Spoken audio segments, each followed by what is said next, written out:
Assalamualaikum warahmatullahi wabarakatuh. Hello Sobat Manfaat, welcome to our YouTube channel Manfaat Aceh Utara and our most enjoyable content Manfaat Podcast. So, my name is Sylvie Zahratul Lisa. Today, I have been given a great opportunity to host the Manfaat Podcast. Jadi, pada siang hari ini kita akan kedatangan Bapak Eka Saputra. Beliau adalah Wakil Kepala Madrasah di bidang kurikulum. Selamat datang Pak di Manfaat Podcast. Halo Pak, gimana nih kabarnya? Ya, alhamdulillah luar biasa. Gimana nih perjalanan Bapak untuk ngisi podcast ini? Lancar? Alhamdulillah, meskipun lagi sibuk-sibuknya mempersiapkan dokumen akreditasi, tapi saya menyempatkan diri untuk menghadiri kegiatan podcast Manfaat. Makasih banyak Pak untuk waktunya. Sebelum kita mulai berbincang singkat mengenai topik utama, saya mau tahu nih biografi singkat kehidupan Bapak. Baiklah, saya rasa Sylvie juga mengetahui sedikit banyak tentang saya. Namun untuk saat ini, ya saya perlu juga untuk memperkenalkan diri lebih dalam lagi. Nama saya Eka Saputra. Saya berasal dari Biren, Kabupaten Biren, tepatnya di Mataram, Papua. Dan saat ini saya berdomisili di Desa Blam, Matahari. Untuk pendidikan terakhir, saya saat ini sudah menempuh jenjang pendidikan S2 di IAIN dengan jurusan manajemen pendidikan.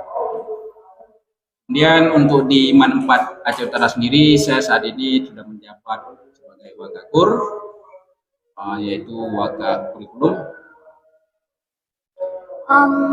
Karena saya murid baru, mungkin saya belum tahu di sejak kapan Bapak menjabat sebagai Wakil Kepala Kurikulum. Iya, untuk jabatan sebagai kurikulum saya sudah menjabat sejak bulan Januari 2024 lalu. Itu bertepatan dengan Wakakur yang sebelumnya, yaitu Ibu Jana, yang sekarang beliau sudah bertugas di Min 26 sebagai Kepala Madrasah. Dan sebagai penggantinya, saya ditunjuk oleh Kepala Madrasah kepala bidang kurikulum. Sebelum Bapak menjabat sebagai Wakakur, posisi Bapak di sekolah ini sebagai apa? Sebelumnya saya selain dari tugas sebagai guru bahasa Indonesia, saya juga dipercayakan sebagai wali kelas dan sebelumnya juga pernah menjabat sebagai pembina pramuka. Sebagaimana yang kita telah ketahui, Bapak menjabat sebagai Wakil Kepala di bidang kurikulum. Seperti yang kita ketahui, madrasah kita telah menjalankan kurikulum merdeka. Menurut Bapak, apakah kurikulum merdeka yang kita laksanakan di sekolah berjalan dengan lancar? Sejauh ini kurikulum yang diterapkan di Manfaat Aceh Utara ini memang kurikulum madrasah, yaitu kurikulum merdeka. Adapun untuk pelaksanaan atau implementasinya di lapangan ini masih, ya kalau dikategorikan lancar, alhamdulillah lancar. Namun kalau untuk pelaksanaan secara maksimal, saya rasa belum maksimal mungkin, karena untuk pelaksanaannya sendiri perlu bimbingan. Pelaksanaan kurikulum merdeka ini apakah ada hambatan yang menghambat? Untuk hambatan, ya saya rasa kalau apapun kegiatan itu tentunya ada hambatan dan ada juga hubungannya. Namun untuk hambatan dalam pelaksanaan kurikulum merdeka, khususnya di Manfaat Aceh Utara, ya tidak terlalu hambat. Tapi untuk segi pendidik, ini hambatannya mungkin karena masih ini tahun kedua diimplementasikan di Manfaat, ya masih agak kurang maksimal dalam mengimplementasikan. Dari hambatan yang Bapak sebutkan tadi, apa nih kira-kira rencana Bapak ke depannya agar hambatan tersebut dapat teratasi?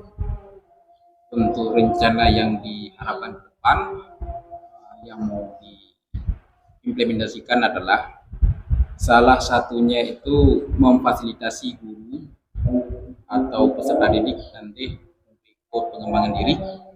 Untuk peserta didik berarti diikutsertakan dalam workshop, baik itu peningkatan minat, pengembangan diri khususnya, untuk mengembangkan bakat dan minatnya. Untuk pendidik ini difasilitasi untuk mengikuti seminar baik itu daring maupun luring, baik di tingkat madrasah atau di aplikasi pintar tentunya yang berkaitan dengan implementasi kurikulum mereka agar tujuan dan visi misi madrasah dapat dicapai. Sejauh ini selama Bapak menjabat sebagai wakur, ada nggak nih pesan dan kesan? Mungkin Kalau untuk kesan selama menjabat itu sangat tertantang karena baru pertama sekali saya menjabat sebagai wakakur, terlebih itu menjadi sebuah atau sebagai kepemimpinan. Nah di saat itu kita perlu mengatur emosional karena dalam hal ini yang kita hadapi itu bukan hanya kertas atau pulpen, namun yang kita hadapi itu adalah manusia dan dengan berbagai karakteristik tentunya. Dan itu menjadi tantangan tersendiri karena kita tidak lagi mengedepankan emosional. kalau ada nggak nih kira-kira pesan Bapak untuk MAN 4 kita ini? MAN 4 ini semoga nanti ke depan dapat bangkit maju sampai atau go internasional. Saya juga sebagai murid berharap seperti itu ya. Nah sebelumnya karena ini untuk Silvi sendiri, bagaimana tanggapan Silvi terhadap pengembangan atau implementasi kurikulum yang berjalan saat ini? Jujur agak sedikit terkejut karena harus beradaptasi dengan kurikulum Merdeka ini karena di sekolah sebelumnya kami masih menjalankan kurikulum K13. Oke Pak, saya rasa jawaban-jawaban Bapak sudah cukup untuk informasi tentang kurikulum Merdeka. Makasih banyak untuk meluangkan waktunya supaya dapat mengisi podcast kami hari ini. Baik, sama-sama. Nah, ini pun saya merasa baru pernah tampil di podcast MAN 4. Terima kasih Pak, karena Bapak sudah menyempatkan waktu sehingga dapat hadir di podcast kami ini.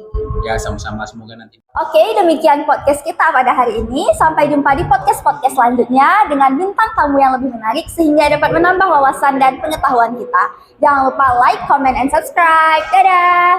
Just listen.